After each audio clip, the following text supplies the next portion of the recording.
मैं ऋषि आज के समाचारों के साथ 5,983 करोड़ के प्रोजेक्ट से मजबूत होगा हरियाणा में रेल नेटवर्क। 194 किलोमीटर लंबी रेल लाइन को मंजूरी, 5 जिलों को होगा फायदा। केंद्र सरकार ने दिल्ली से अंबाला के बीच प्रोजेक्ट को मंजूरी दी। सेना और सामान्य नागरिकों के लिए महत्वपूर्ण, 4 साल में पूरा होगा काम। 29 पुलों का किया जाएगा निर्माण। अंबाला, पानीपत, सोनीपत, करनाल व कुरुक्षेत्र से गुजरेगी नई rail line. 43 crore kilo carbon dioxide का उत्सर्जन रुकेगा। अब हरियाणा में हर माह 10 तारीख को मिलेगी पेंशन। पेंशन कटने की शिकायतों पर मुख्यमंत्री ने अधिकारियों को लगाई थी क्लास। लाभपात्रों के बैंक खाते में सीधे डाले जाएंगे पैसे। चंडीगढ़, हरियाणा में अब सभी तरह के सामाजिक भत्ते और पेंशन हर महीने की 10 तारीख को लाभपात्रों के बैंक खाते में सीधे डाले जाएंगे। सामाजिक न्याय एवं अधिकारिता मंत्री कृष्ण बेदी ने कहा कि देश में सबसे ज़्यादा सामाजिक भत्ते और पेंशन देने वाला हरियाणा पहला राज्य है। प्रदेश में सामाजिक भत्तों एवं पेंशन का लाभ 18 श्रेणियों को मिल रहा है।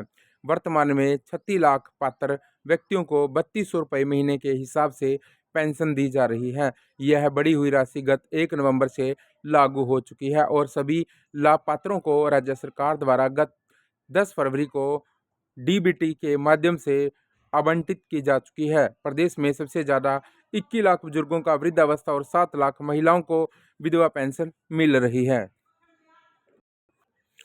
रोहतक मेरा प्रेरणा क्षेत्र, हिसार रहा कार्यक्रम क्षेत्र। सीजेआई सूर्यकांत। रोहतक जिला बार एसोसिएशन की ओर से आयोजित किया गया सम्मान समारोह। सीजेआई सूर्यकांत रहे मुख्य अतिथि। सुप्रीम कोर्ट के मुख्य न्यायाधीश न्यायमूर्ति सूर्यकांत ने कहा कि हर इंसान के जीवन में 2 तरह के स्थल होते हैं, एक कर्म क्षेत्र और दूसरा प्रेरणा क्षेत्र। हिसार मेरा कर्म क्षेत्र रहा, जबकि रोहतक मेरा प्रेरणा क्षेत्र है। उन्होंने कहा कि किसी भी बड़े कार्य से पहले प्रेरणा का जागृत होना आवश्यक है और रोहतक की धरती ने उन्हें वह प्रेरणा दी है, इसलिए वे इस भूमि को नमन करते हैं। जब भी उन्हें रोहतक आने का अवसर मिला, यहाँ के लोगों का स्नेह और अपनापन उन्हें मिला। न्यायमूर्ति सूर्यकांत शनिवार को स्थानीय न्यायिक परिसर में जिला बार एसोसिएशन की ओर से देश के मुख्य न्यायाधीश के सम्मान में आयोजित सम्मान समारोह के में बतौर मुख्य अतिथि न्यायिक अधिकारियों एवं अधिवक्ताओं को संबोधित कर रहे थे। स्थानांतरण प्रक्रिया शुरू, कई जिलों में सीटें खाली नहीं होने से बड़ी शिक्षकों की मुश्किलें। पिछड़ा वर्ग ए के लिए 15 और वर्ग बी के लिए 11 जिलों में कोई सीट नहीं। 8 जिलों में भिवानी, दादरी, हिसार, कैथल, फतेहाबाद, कुरुक्षेत्र, करनाल व सोनीपत जिलों में सामान्य वर्ग, अनुसूचित जाति और पिछड़ा वर्ग ए के लिए कोई खाली जगह नहीं है। अब दिल्ली से अंबाला तक बिछेगी नई rail line. GT road belt को विकास का बूस्ट। दिल्ली से पंजाब, जम्मू तक कनेक्टिविटी होगी मजबूत। 194 किलोमीटर लंबी इस रेल लाइन के लिए 5,983 करोड़ होंगे निवेश। 4 साल में परियोजना पूरी करने का लक्ष्य। 32 रेलवे स्टेशनों पर अपग्रेड होगी सुविधाएं, उद्योगों को भी सीधा लाभ। 43 करोड़ किलो कार्बन उत्सर्जन में कमी का अनुमान, पर्यावरण भी सुधरेगा। अंबाला, कुरुक्षेत्र, करनाल, पानीपत और सोनीपत से निकलेगी नई लाइन। सेना के लिए भी ये प्रोजेक्ट महत्वपूर्ण। 29 नई पुल बनेंगे, पुराने पुलों का पुनर्निर्माण किया जाएगा। प्रदेश में चल रही अन्य रेल परियोजनाओं की भी मजबूती का आधार माना। रोहतक में सीजेआई सूर्यकांत ने अपने शिक्षक के पैर छूकर लिया आशीर्वाद। नजारा रोहतक स्थित महर्षि दयानंद विश्वविद्यालय एमडीयू का है। सुप्रीम कोर्ट के मुख्य न्यायाधीश जस्टिस सूर्यकांत शनिवार को यहां स्वर्ण जयंती का एक अलुमनाई अभिनंदन समारोह में शामिल हुए। जब वे अपने शिक्षक प्रोफेसर रणबीर सिंह से मिले तो उन्हें पैर छूकर आशीर्वाद लिया। 8,461 पदों पर transfer drive. General, SC, BC, AB वर्ग के टीचर 11 से 15 जिलों में नहीं कर सकेंगे आवेदन। जीबीटी पीआरटी की ट्रांसफर प्रक्रिया में दिखा पदों का असंतुलन, ये टीचर इन जिलों के लिए नहीं कर सकते अप्लाई। फतेहाबाद, बिहार, हिसार, कैथल, करनाल, कुरुक्षेत्र, रेवाड़ी, सोनीपत, झज्जर, महेंद्रगढ़, रोहतक, सिरसा, जींद या पंचकुला नहीं जा सकते। तो जानिए किस जिले में कितने पद हैं खाली। हम बात करें अंबाला की 257 पद, जनरल के, अनुसूचित जाति के 8, बीसीए के 25 और बीसीबी के 42। भिवानी में 50 जनरल, 82 अनुसूचित जाति और 77 बीसी और 20 बीसीबी। चरखी दादरी में 113 जनरल, एससी 58, बीसीए 20 और बीसीबी 16। फरीदाबाद में 171 जनरल, 43 एससी के, 44 बीसीए के, 24 बीसीबी के।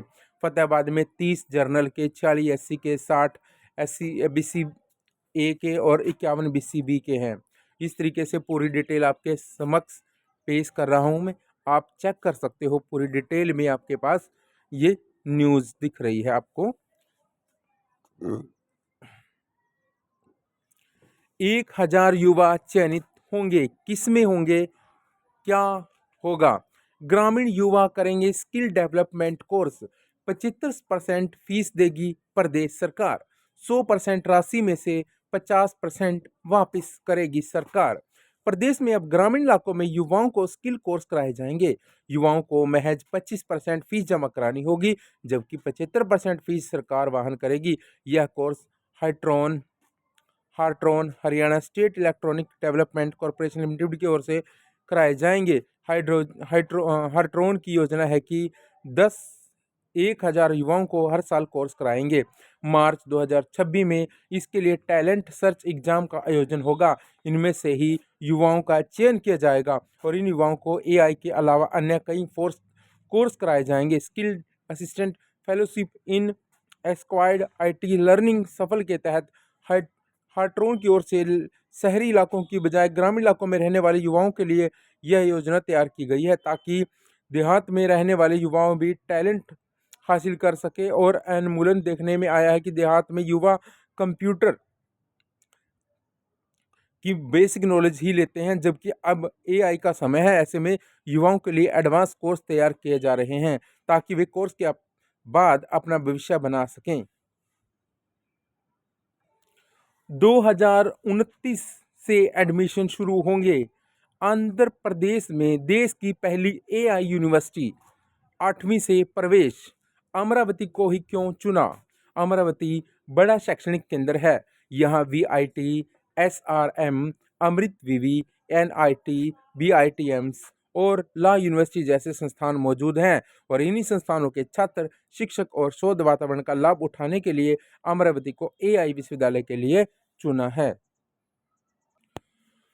किसानों को सहूलियत का नियम बना फर्जीवाड़ा। पोर्टल पर फर्जीवाड़ा, लोग कृषि भूमि बताकर बना रहे फर्जी प्रॉपर्टी आईडी। खेवट और किला नंबर चाहिए, लेकिन पेपर खाली अपलोड भी हो रहे हैं। आईडी बनते ही एनडीसी मिल रही है। शहरी स्थानीय निकाय विभाग के नोड्यूज सर्टिफिकेट एनडीसी पोर्टल पर फर्जी प्रॉपर्टी आईडी का खेल चल रहा है। यहाँ रिहायशी व कमर्शियल प्रॉपर्टी को एग्रीकल्चर लैंड भूमि बताकर प्रॉपर्टी आईडी बनाई जा रही है। हैरानी की बात यह है कि इसके लिए नगर निकायों के अधिकारियों से मिली भगत भी जरूरत नहीं पड़ रही है, क्योंकि 1000 वर्ग गज से अधिक भूमि की प्रॉपर्टी आईडी की फाइल निकायों में जाती ही नहीं, बल्कि पोर्टल पर ऑटो अप्रूव का विकल्प मौजूद है। कल रात से बदलेगा मौसम, 17 व 18 को बारिश संभव। हरियाणा में कल रात से मौसम में बदलाव होगा। अभी रात के तापमान में 0.6 डिग्री की कमी आई है। भिवानी प्रदेश में 8.5 डिग्री तापमान के साथ सबसे ठंडा रहा। अंबाला में 11.8 डिग्री तापमान रिकॉर्ड किया गया। यह सामान्य से 2.7 डिग्री तक ज़्यादा तापमान रहा। मौसम वैज्ञानिकों के अनुसार अब रात का पारा प्रदेश के सामान्य श्रेणी में आ चुका है। सोमवार रात से पश्चिमी विक्षोभ के कारण मौसम में बदलाव होगा। इससे 17 और 18 को कुछ इलाकों में बारिश की संभावना बन सकती है। अगले 2 दिनों में प्रदेश में रात के तापमान में 2 से 3 डिग्री की बढ़ोतरी हो सकती है। आपके कई घंटे बचाने वाली 5 रणनीतियां। कम समय में अधिक काम कैसे पूरा करें। आपके पास करने के लिए उतना काम है जितना शायद आप पूरा नहीं कर सकते। आपने प्राथमिकताएं तय की हैं, आपने योजना बनाई है, आपने काम सौंपा है, आपने ध्यान केंद्रित करने की कोशिश किया। अब आप अपनी कार्यक्षमता कैसे बढ़ाएं कि कम समय में अच्छा काम कर सकें। हर सप्ताह आपके कई घंटे बचाने वाली 5 रणनीतियाँ। पहला, अनावश्यक मेहनत से बचने के लिए वास्तविक अपेक्षाएं स्पष्ट कर लें। दूसरा, हर बार अपडेट ना करें, पहले से मौजूद सामग्री का पुनः उपयोग करें। तीसरा, टेम्पलेट और चेकलिस्ट विकसित करें। चौथा है, इसे बातचीत का रूप दें तो बार बार संशोधन की जरूरत नहीं पड़ेगी। और अपने काम के लिए समय सीमा तय करें, वही टाइम बॉक्सिंग है। कल सुबह 8 बजे से लगेंगे स्कूल। हरियाणा में स्कूलों का समय 16 फरवरी से बदल जाएगा, जिसके तहत स्कूल सुबह 8 बजे लगने शुरू हो जाएंगे। और इस बारे में विद्यालय शिक्षा निदेशालय की ओर से पूर्व में पत्र जारी कर दिया गया है। उसी पत्र के अनुसार स्कूलों के समय में परिवर्तन किया जाएगा। स्कूल शिक्षा निदेशालय हरियाणा में प्रवेश में एक पूर्व गर्मी और सर्दियों में स्कूल लगने के लिए डेट निर्धारित कर दी गई है, जिसके तहत एकल पारी विद्यालयों का समय गर्मियों में 16 फरवरी से 14 नवंबर तक सुबह 8 बजे से दोपहर 2:30 बजे तक रहेगा। ड्रेस कोड के नियम कड़े। सीबीएसई परीक्षा देने के लिए यूनिफॉर्म पहनना अनिवार्य। सीबीएसई की 10वीं की परीक्षा 17 फरवरी से 11 मार्च तक और 12वीं की परीक्षा 17 फरवरी से 10 अप्रैल 2026 तक आयोजित की जाएगी।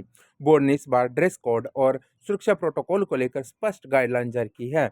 जो छात्र स्कूल के माध्यम से परीक्षा दे रहे हैं, उनके लिए पूरी स्कूल यूनिफॉर्म अनिवार्य है। प्राइवेट के तौर पर परीक्षा दे रहे विद्यार्थियों को हल्के रंग की साधारण शर्ट या टी शर्ट और प्लेन ट्राउजर पैंट पहनने की सलाह दी गई है। बुजुर्गों की रोकी गई नवंबर की पेंशन जारी दिसंबर की कल आएगी। अब सभी वर्गों को हर महीने की 10 तारीख को जारी कर दी जाएगी पेंशन और सहायता राशि।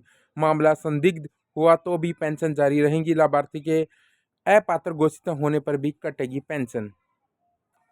क्रिकेटर के मैदान पर धुआंधार बैटिंग से दुनिया में परचम लहराने वाले बिहार में समस्तीपुर जिले के रहने वाले वैभव सूर्यवंशी इस बार सीबीएसई द्वारा आयोजित 10वीं बोर्ड की परीक्षा नहीं दे सकेंगे। बताया जा रहा है कि भारतीय क्रिकेट कंट्रोल बोर्ड ने के प्रशिक्षण कैंप में विद टूर्नामेंट संबंधी व्यवस्था के कारण उन्हें परीक्षा से विराम लेने का निर्णय लिया है।